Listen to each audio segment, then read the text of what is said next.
아멘.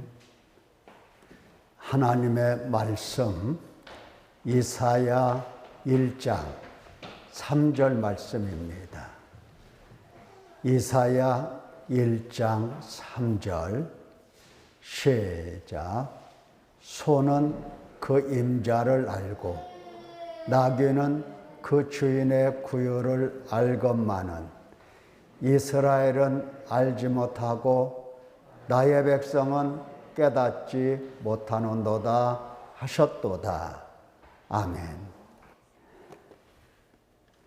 우리가 지금 이사야 42장 말씀을 계속해서 생각하고 있습니다. 1절에 어떤 내용인가 하는 것은 여러분이 다 잘 아실 줄로 믿습니다. 내가 붙드는 나의 종, 내 마음에 기뻐하는 자, 곧 내가 택한 사람을 보라. 내가 나의 영을 그에게 주었은즉 그가 이방의 정의를 베풀리라. 자, 이 말씀입니다. 이방이라고 할 때에 모든 민족을 다 말씀하시는 거지요. 모든 민족을 불쌍히 여기시고 주의 성령이 임하신 주의 종이 이제 정의를 베푼다, 이렇게 말씀을 하십니다. 그래서 정의가 뭐냐? 우리가 지난 시간에 말씀을 들었습니다. 정의가 뭐냐? 정의라고 하는 것은 정의가 없는 세상은 이러하다 하신 말씀을 들어보면 좀 더 이해가 빠르다 그랬습니다. 그래서 이사야 1장 21절에 이와 같이 말씀하셨습니다. 신실하던 성읍이 어찌하여 창기가 되었는고. 정의가 거기에 충만하였고 공의가 그 가운데 거하였더니 이제는 살인자들 뿐이로다. 이렇게 말씀하신 것을 보면 정의가 뭐다 하는 것이 어렴풋하게나마 짐작이 됩니다. 분명히 우리가 알거니와 지금 살인자들, 정의가 충만하고 공의가 그 가운데 있었는데 이제는 살인자들 뿐이로다. 이 말씀을 보니까 인간의 죄악으로 인하여 하나님의 정의로운 세상을 다 파괴시켰더라. 그래서 그 땅에는 정의가 없더라 하신 말씀입니다. 그래서 이 정의라고 하는 것은 이제 하나님 나라의 회복한 나라를 통치하심이라 말할 수가 있겠습니다. 예수 그리스도의 희생과 은혜, 하나님 아버지의 사랑과 긍휼, 성령 하나님의 감화와 교통으로 자녀들을 구원하시고, 자녀들입니다. 자녀들을 구원하시고 구원받은 자녀들을 양육하셔서 하나님 나라 법, 세상 나라의 법은 어떻습니까? 욕심대로 살고 또 교만과 분노와 탐욕과 미움과 살인과 등등 이러한 것들이 세상 나라입니다. 거기에는 공의가 없다고 그랬습니다. 바로 그러한 세상에 정의를 베풀리라 하셨더니 정의를 베푼다는 것은 정의를 가져오게 할 것이라, 이런 뜻이에요.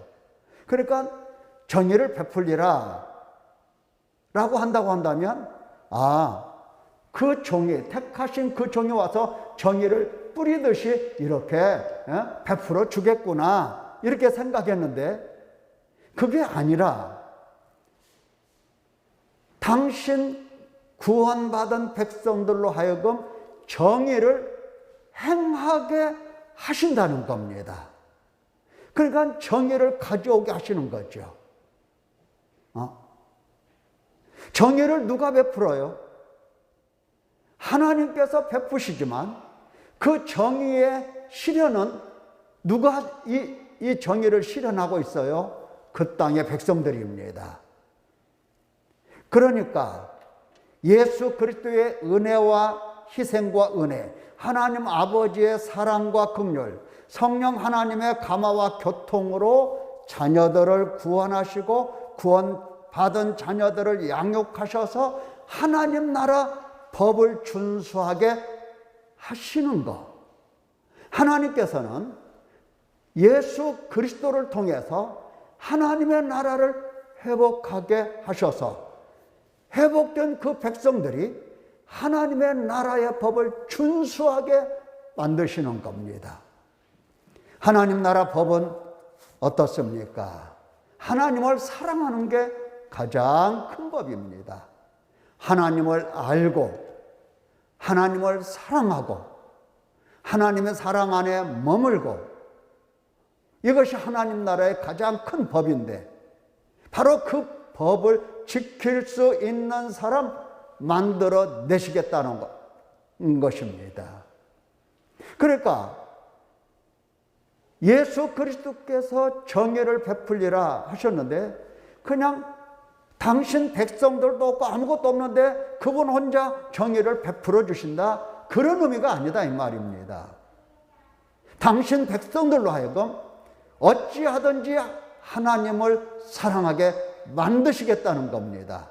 한 사람 한 사람 불러서 그 은혜의 구원을 베풀어 주시면서 하나님을 사랑하는 사람 그 손으로 만들어서 그들로 하여금, 그 백성으로 하여금 하나님의 정의를 가져오게 할 것이라 한다는 겁니다. 그러니까 하나님께서는 정의가 실현된 그 세상을 바라보실 때에 누구를 보겠습니까? 구원받은 백성 한 사람 한 사람, 그가 하나님 나라의 법을 준수하되 하나님을 사랑하는 사람이 될 때에 그렇다, 여기에 바로 정의가 충만한 나라가 되었구나 라고 판결을 내리시는 겁니다. 사랑이 충만하지 않으면 아직 정의가 지금 구현되지 않았구나, 이렇게 판단을 하시는 겁니다.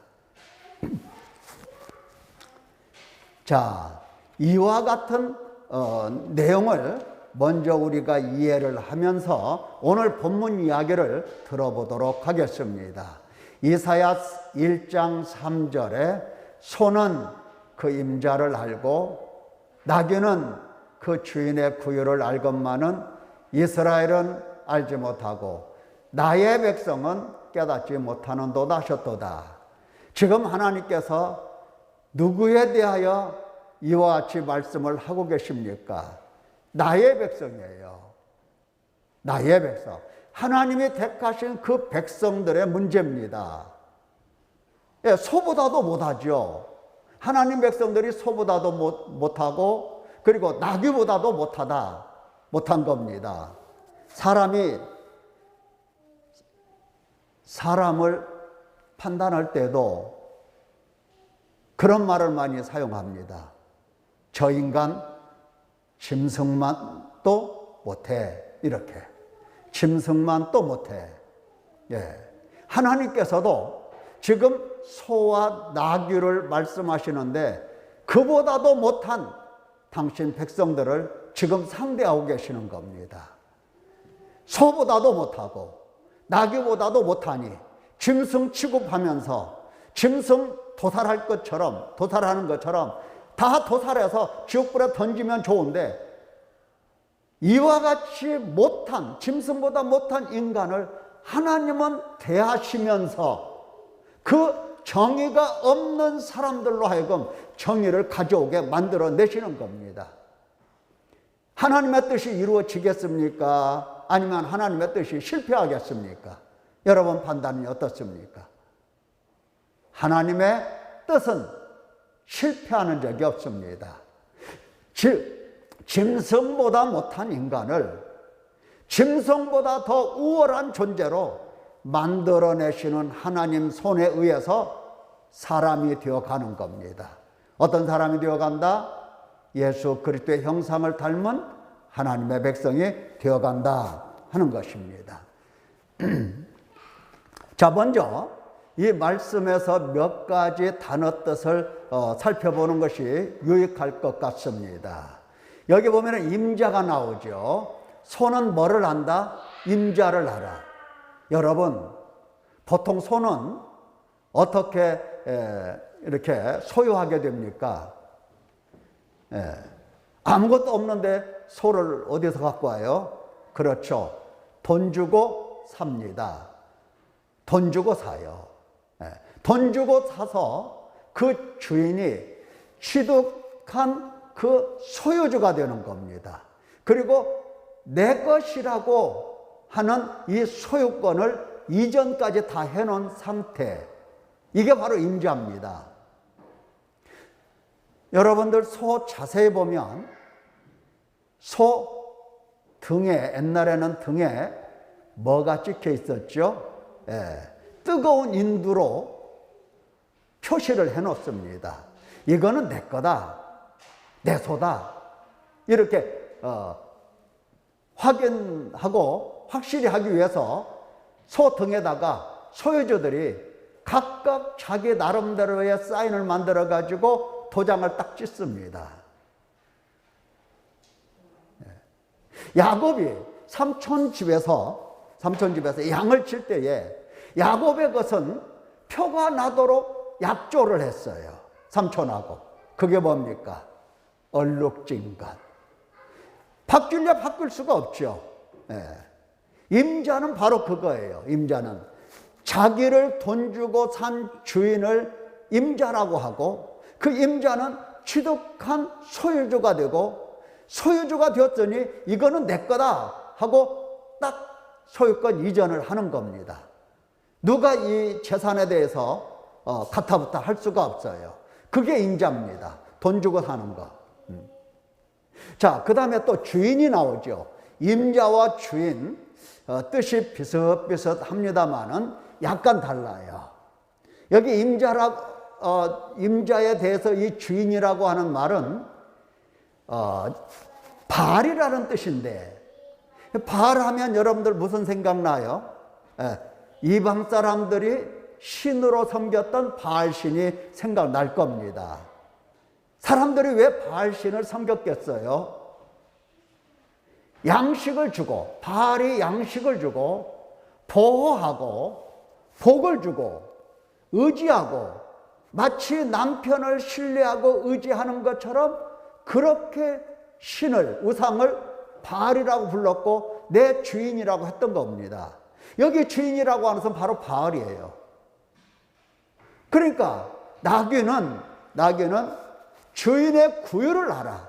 그러니까 주인이 양식을 주고 보호해주고 또 지켜주고 복도 주고 주인을 신뢰할 만큼 그렇게 보살펴주는 겁니다. 이런 게 바로 주인이에요. 자, 소는 임자를 알았다.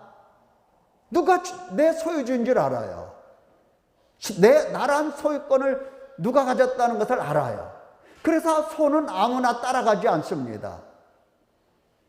옛날 시골에 들판에다 소를 매놓습니다. 그러면 하루 종일 그 말뚝에 매인 소가 그 근방을 돌아다니면서 풀을 뜯어 먹어요. 그런데 가끔 가다가 그 말뚝을 뽑아가지고 소를 자기 마음대로 몰고 가는 소도둑이 있었어요. 소도둑. 뭐 옛날 말 속담 있죠. 도둑이 나중에 무슨 도둑 된다? 소도둑 된다. 이런 속담도 있어요.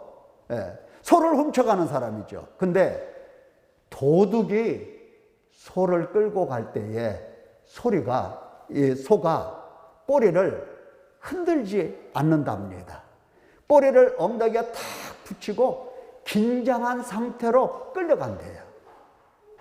주인이 아니라. 근데 주인이 끌고 가면 꼬리를 이리 흔들고 저리 흔들고 이러면서 소가 앞장서서 가는 겁니다. 달라. 주인이 누군지를 알아. 소유주가 누군지를 알아. 나귀도 마찬가지예요. 주인이 아침마다 저녁마다 먹을 양식 주고 물을 주고 때로는 질병도 치료도 해주고 약도 주고 뭐 온갖 보호를 다 해주고 그뿐만이 아니죠. 사방에서 침략해 들어오는 사나운 짐승들을 다 지켜주는 거예요. 자, 소는 그 임자를 알고 나귀는 그 주인의 구유를 아는데 이스라엘은 어떻더라? 나의 백성은 어떻더라? 알지 못하고 깨닫지 못하더라 그랬어요. 이 알다라고 하는 것은 그냥 우리 교회 다니는 사람들은 하나님을 어떻게 안다고 생각합니까? 교회 다니고 그냥 앉아서 설교 들으면은 거저 그냥 거저 하나님도 알고 예수님도 알고 안다고 생각을 해요. 교회 다니는 사람들 중에서 나 예수님 잘 모르는데요 이런 사람은 많지가 않아요. 다 알아. 나 예수님 믿어. 의심할 것도 없어요. 나 예수님 믿어. 그냥 믿는 사람이야. 의심할 것도 없다니까요. 얼마나 잘 믿는지. 예. 근데 이 안다라고 하는 것은 오다 가다 아는 게 아니에요. 정신 차리고 집중해서 듣고 무엇을? 하나님 말씀을 듣고 배우고 이겁니다. 듣고 배우고 배우면서 어우러지면서 익숙해지고 친숙해져서 경험적으로 인지할 수 있다라고 하는 것이 바로 안다는 얘기입니다. 여러분, 맨 처음에 수영장 가면 강사가 이제 수영에 대해서, 수영하는 법에 대해서, 물의 깊이에 대해서, 물의 습성에 대해서, 특성에 대해서 설명을 해줍니다. 수영은 이렇게 하는 거예요. 알았죠? 네, 다 알았어요. 물속에 들어가. 수영할 수 있을까요? 없을까요? 물에 뜰까요? 안 뜰까요? 어림도 없어요. 이론을 수없이 수시간, 오랫동안 세월 동안 이론을 배웠다고 해서 아는 게 아니에요. 수영할 수 있는 게 아니다 이 말입니다. 우리가 하나님의 말씀을 들어 배워 집중해서 듣고 집중해서 배워 그래도 부족한 거예요. 그래도 부족한 겁니다. 그거 서로 다 아는 게 아니에요. 그런데 집중도 하지도 않고 주목해서 배우는 것도 없고 그냥 오다 가다 들은 사람이 예수님을 안다고 할 때에 그것은 아는 것이 절대로 아니고 착각일 뿐입니다. 하나님께서는 당신 백성들에게 어떤 하나님을 가르쳐 주십니까? 어떤 예수님을 가르쳐 주세요? 자, 이렇게 말씀을 하십니다. 예수님은 여러분의 죄를 지고 십자가 위에서 피 흘려 죽으시고 그로 인하여 여러분들은 다 죄사함을 받은 것입니다. 아멘.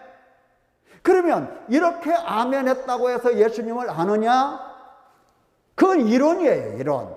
어림도 없다 이 말이에요. 여기 안다라고 하는 것은 어우러지고 익숙해지고 친숙해져서 경험적으로 인지하는 건데 또 어떤 사람은 하나님 말씀도 필요 없고 배우는 것도 필요 없고 그냥 기도를 열심히 해서 막 산에 가서 부르짖고 막 그러면 성령 충만을 받고 하나님을 아는 것처럼 그렇게 말을 하는 사람도 들어 있어요. 이것은 경험은 경험이라도 뭘로부터 배운 경험이 아니다. 하나님의 말씀을 집중해서 듣고 정신 차려서 주목해서 배운 것이 아니기 때문에 이것도 아는 것이 아니에요. 말씀했듯이 예수님께서 십자가 위에서 나의 죄짐을 담당하시고 나를 대신하여 죽으셨다는 이 진리의 말씀을 경험할 수 있는 것은 성경 말씀을 배웠어. 경험할 수 있는 것은 실제로 그분 앞에 나가서 뭐를 해봐야 된다? 죄를 가지고 갚아야 돼요.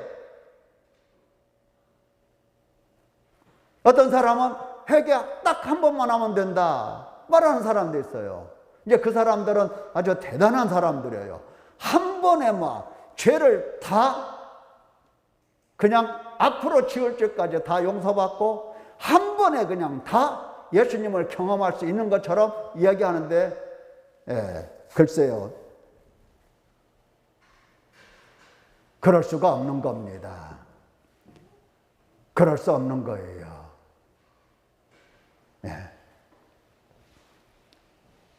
실제로 그분에게 죄를 가지고 가서 계속해서 죄 문제로 뭐를 해야 된다?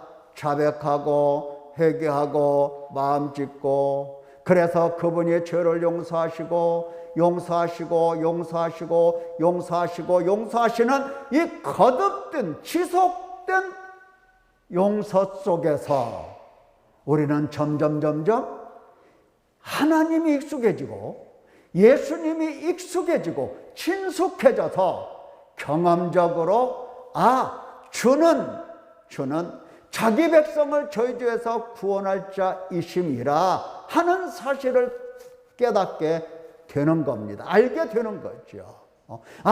예수님이야말로 이스라엘에게 회개함과 죄사함을 주시기 위하여 임금과 구주가 되셨구나 하는 사실을 알게 된다 이 말이에요. 죄사함 한 번 받아서 알아요? 글쎄, 이런 사람들은 아마 천재가 아닐까 싶습니다. 그렇게 하는 게 아니에요. 실제로 배운 대로, 하나님의 진리의 말씀을 통해서 배운 대로 그분에게 죄를 가지고 가서 마음을 찢어보는 겁니다. 그때 하나님께서 우리에게 무엇을 어떻게 하시는지를 보면서 이제 하나님과 친숙해지고 익숙해져서 하나님을 경험을 하게 되는 겁니다. 하나님 사랑을 경험하고 하나님 사랑을 우리가 체득하게 되어서 하나님을 사랑할 수 있는 사람 되어가는 겁니다. 이게 바로 안다는 거예요. 이러기 전에는 알 수가 없어요. 누구든지. 자, 들어서 알아. 그런데 실제 예수님을 부를 때 보면 엉뚱한 예수님 불러요. 죄 문제는 가져오지 않고 무슨 문제를 가지고 온다? 그저 내가 필요한 문제를 들고 예수님께 오는 겁니다. 예수님께서는 그런 예수님이 아니신 것을 여러 번 밝히셨음에도 불구하고 계속해서 예수님 보고 돈 달라고 한다든지 건강 달라고 한다든지 그 밖에 필요한 모든 것들을 달라고 조르기 시작을 하는 겁니다. 졸라대요. 예수님 아는 게 아니에요, 이런 사람들은. 자, 그 다음에 깨닫는다라고 한 말씀이 있어요. 나의 백성은 어떻더라? 깨닫지 못하는도다 그랬어요. 깨닫는다는 말이 뭔가 할 때에, 깨닫는다는 것은 아주 명석해서 막 클리어한 겁니다. 그냥 아주 맑아서 이해하고 분별하고 주목하고 바라보고, 이게 바로 깨닫는 모습입니다. 그러니까 하나님 앞에서 하나님을 깨닫고 하나님 앞에서 자기 자신을 깨닫는 겁니다. 하나님 앞에서 자기 자신을 깨닫지 못하면 깨달음이 있는 사람이 아니에요. 자신을 깨닫는 거예요. 자신을. 중요한 겁니다. 그러니까 나의 백성은 깨닫지 못하는도다. 하나님을 깨닫지 못할 뿐만 아니라 자기 자신을 못 깨달아요. 자기 자신. 내가 누군지를 깨닫지 못하는 겁니다. 내가 누군지를 깨달아야 비로소 하나님이 나에게 오셔서 무슨 일을 하시는지를 보게 되는 거죠. 우리는 나를 깨닫지 못하고 나의 소유에 부족한 거, 나의 필요에 부족한 것만 알아요. 그러니까 하나님이 오셔서 하실 일이 뭐예요? 내가 요구하는 일, 하나님께서 오셔서 하셔야만 될 일, 내가 요구하는 일, 그것은 내게 돈 주시는 거고, 내게 건강 주시는 거고, 내 문제를 하나씩 하나씩 성공하게 만들어 주시고, 이거예요, 이거.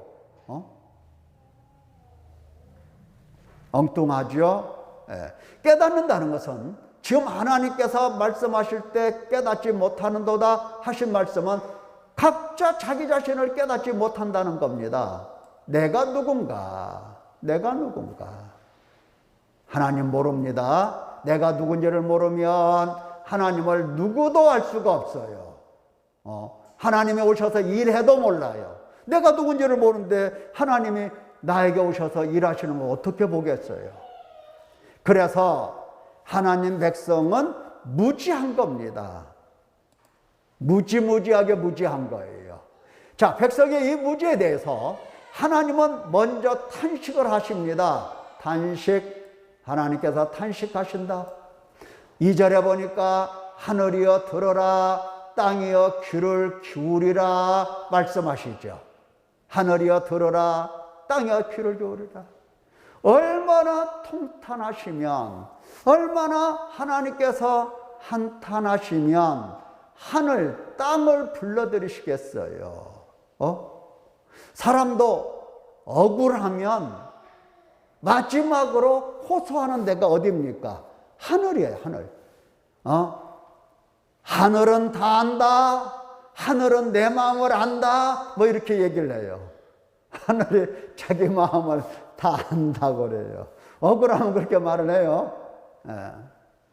예. 하나님께서 하늘을 부르시며 땅을 부르시며 들으라고 하시고 귀를 기울이라고 하세요. 귀를 기울이라고 할 때 정신을 바짝 차리고 땅 보고 귀를 기울여 보라는 겁니다. 네가 판단해봐라 이 말이야. 네가 판단해봐라. 자, 하나님과 하나님 행하신 일에 이 백성들이 무지한 겁니다. 돈 버는 방법, 사업하는 요령, 이것에 대해서 부족한 게 아니에요. 인간 처세술에 대해서 부족한 게 아닙니다. 무지한 게 아니에요. 무지한 게 아니에요. 이 사람은 입만 열었다면 무슨 얘기 나옵니까? 돈 벌었다는 얘기. 돈을 많이 벌어서 부자가 된 사람은 돈 자랑하고,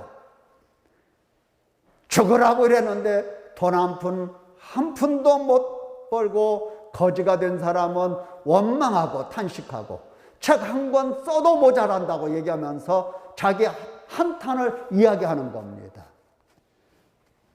하나님과 하나님 행하신 일에 대해서 무지하기 때문에 하나님 얘기는 안 해요. 절대 안 해요. 자, 그러니까 하나님과 하나님 행하신 일에 대해서 어때요? 소는 나귀는 다 알지만은 내 백성은 깨닫지 못한다 하셨잖아요. 이 무지에 대하여 구체적인 설명을 하나님께서 2절에 하십니다. 뭐라고 하시느냐? 여호와께서 말씀하시기를 내가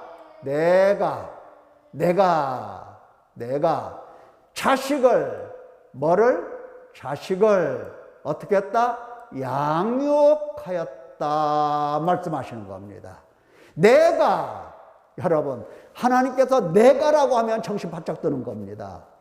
내가 자식을 양육했다. 자식을 양육했다. 여기 양육이라고 하는 말은 우리말 성경에는 양육이라고 한 단어를 썼죠. 한자라서 이렇게 쓴 것 같아요. 근데 원래는 두 단어예요. 하나는 양이고요, 하나는 육이에요. 그래서 그냥 양육이라고 했는데, 양이라고 하는 것은 하나님께서 내가 자식을 크고 강하게, 중요하게, 영광스럽게, 불멸, 영생까지 하나님께서 만드셨다는 겁니다. 뭘로? 강한 의지로, 누구도 꺾을 수 없는 하나님의 그 강한 의지로 당신 자식을 크게, 강하게, 누구도 넘보지 못하고 누구도 멸시하지 못하고 그렇게 강하게 이 세상에서 가장 존귀한 자로 영광스럽게, 영광스러우니 영광스러운 그 존재를 하나님께서 단 며칠만 보시겠습니까? 꽃은 아침에 피었다가 저녁에 시드는데 우리 인간을 그렇게 만드시겠냐고요. 영광스러운데, 당신이 영광스러운데 영원토록 바라보시려고 하시지.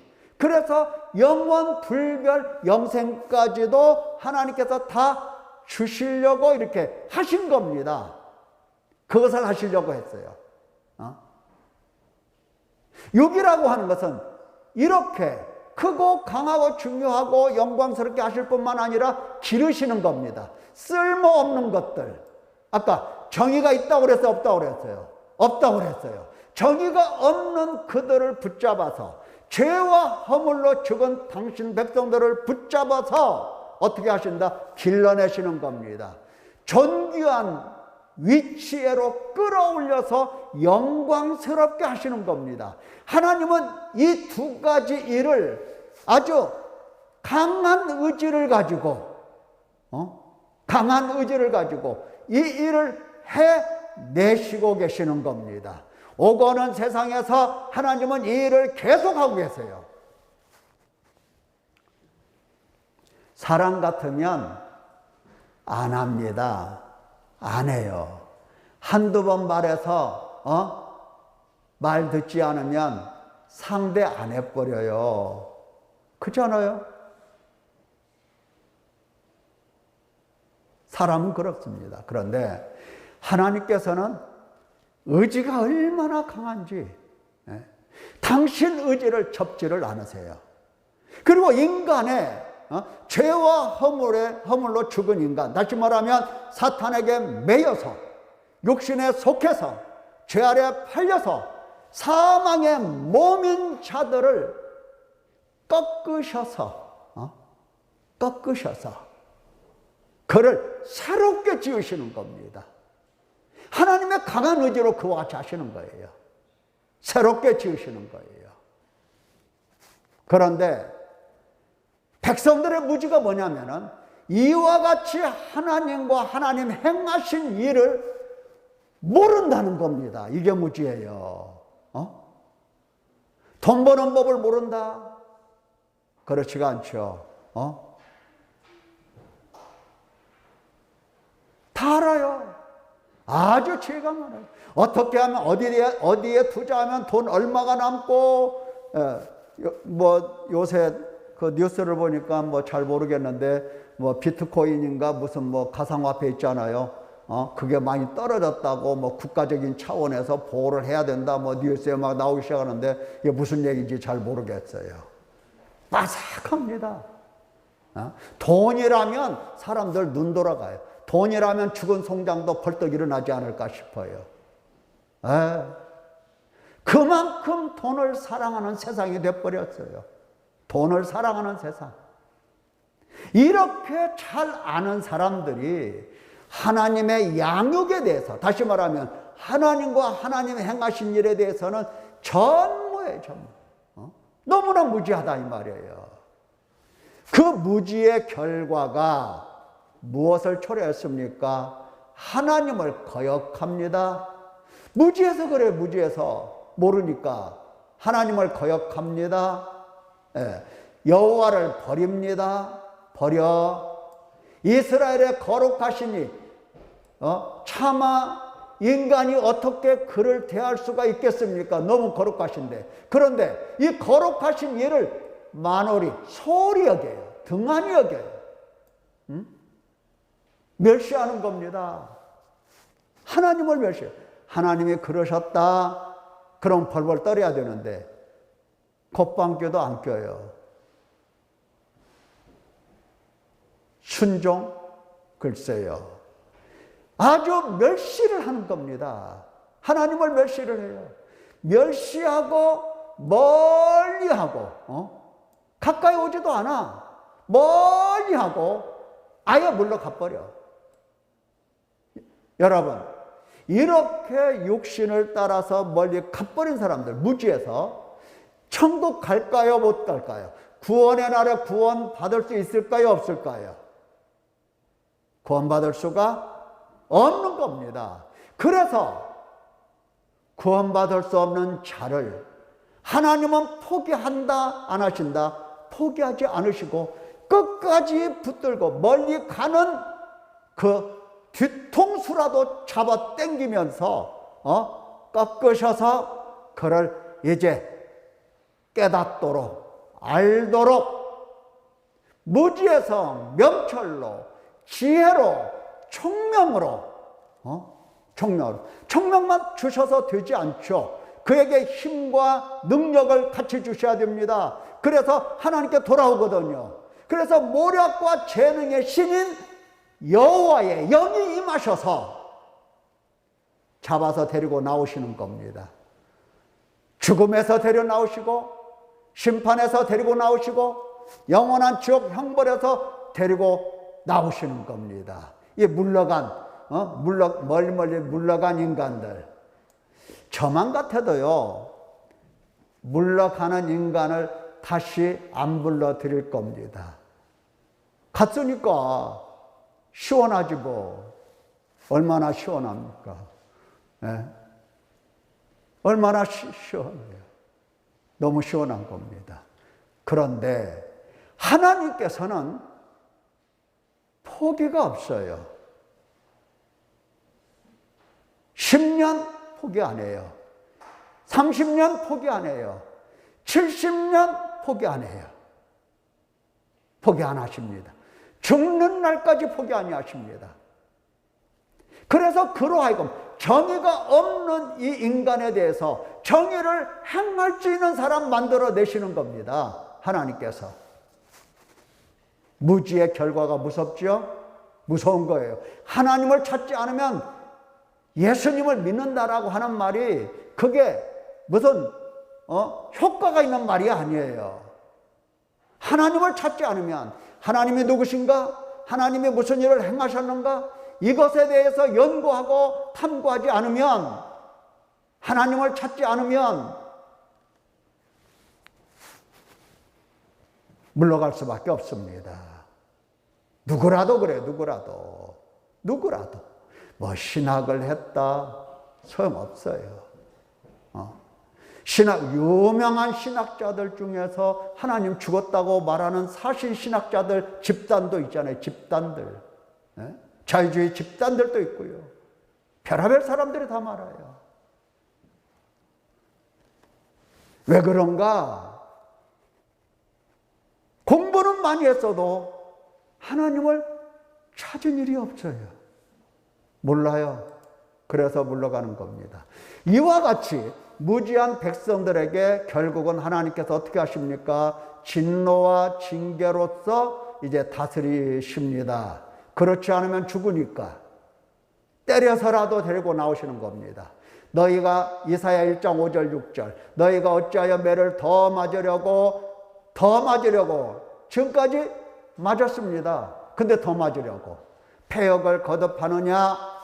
온 머리는 병들었고 온 마음은 피곤하였으며 발바닥에서 머리까지 성한 곳이 없이 상한 것과 터진 것과 새로 맞은 흔적뿐이거늘 그것을 짜며 싸매며 기름으로 부드럽게 함을 받지 못하였도다. 하나님의 징계, 진노의 징계가 내려오는 겁니다. 어쩔 수 없어요. 그를 살려야 되니까. 살리기 위한 하나님의 마지막 선택입니다. 그렇다고 한다면 이제 우리가 할 일이 뭐냐 하는 겁니다. 우리가 할 일, 첫째, 하나님과 하나님 행하신 일에 집중해야 돼요. 하나님과 하나님 행하신 일. 가만히 앉아서 생각해서 아닙니다. 반드시 말씀입니다. 하나님의 말씀 반드시 말씀을 듣고 배워서 그 말씀을 통해서 하나님이 누구신가, 하나님이 어떤 일을 행하셨는가, 이것을 듣고 반드시 배워야 되는 겁니다. 그렇게 해도 사탄에게 우리가 속아서 넘어가는 일이 허다합니다. 그렇게 해도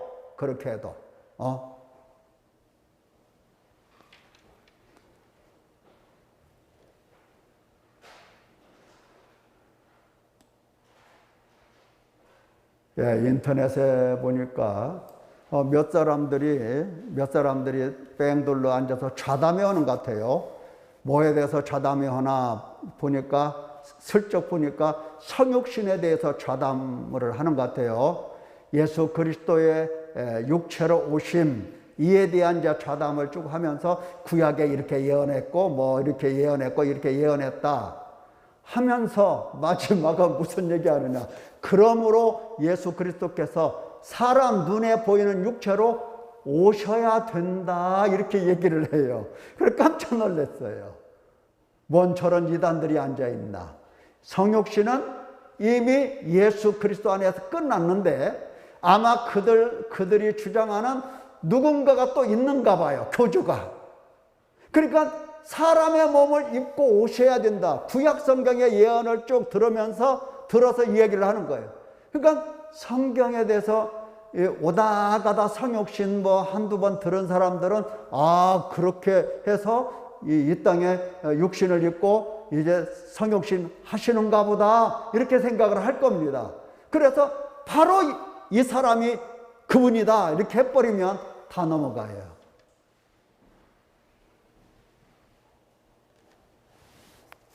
기가 막히더라고요.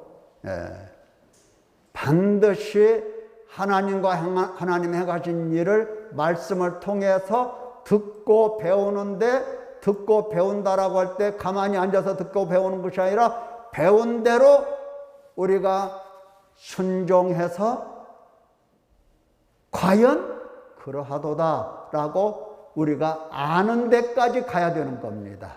경험적으로 체험하는 데까지 가요. 하나님은 사랑이시다 다 듣고 배웠어요. 그렇죠? 그러면 하나님의 사랑이 어디서 나타났느냐? 어디서 나타났다고 하셨죠? 예수 그리스도의 십자가 위에서 죽으심에서 나타났다고 했더니 우리가 예수 그리스도의 죽으심 앞으로 죄짐을 지고 가봐야 돼요. 가봤더니 과연 말씀 그대로 우리의 죄에 대해서 그분이 다 어떻게 하셨더라? 다 지고 십자가 위에서 우리 대신하여 못하셨다? 죽으셨더라. 저주를 받으셨더라. 거기서 사랑을 듣고 배우는 겁니다. 그것이 바로 우리가 해야 될 일입니다. 이해하고 깨닫고 분별할 수 있는 능력, 이것을 길러내야 되는 겁니다. 두 번째는 나 자신에 대한 탐구가 필수예요. 필수. 하나님께 내가 무엇이고 나 자신이 누구인지 지속적인 탐구가 반드시 필요합니다. 말씀 듣고 내가 누군가를 탐구를 해야 됩니다. 그래서 세 번째는 감사와 찬송과 영광 돌리면서 그 앞에 한 말씀 한 말씀 순종이 반드시 필요한 겁니다. 순종을 통해서 말씀이 내 속에서 이제 경험이 되어가는 겁니다. 양육하심에 대하여 하나님의 형상으로 회복하기를 시작하시는 그 앞에서 이제 회복이 되어가면서, 순종을 통해서 회복이 되어가면서 이제 하나님을 알아차릴 수 있는 사람 되는 겁니다. 사탄에게 길들여진 옛사람을 벗고 새사람을 입고, 이렇게. 사랑하는 성도 여러분 눈에 예수 그리스도와 하나님 아버지와 성령 하나님이 어떻게 일하시고 그 일 속에서 누구신지 여러분 속에 하나하나 새겨지기를, 말씀을 통해서 새겨지기를 예수님의 이름으로 축원합니다. 기도하겠습니다.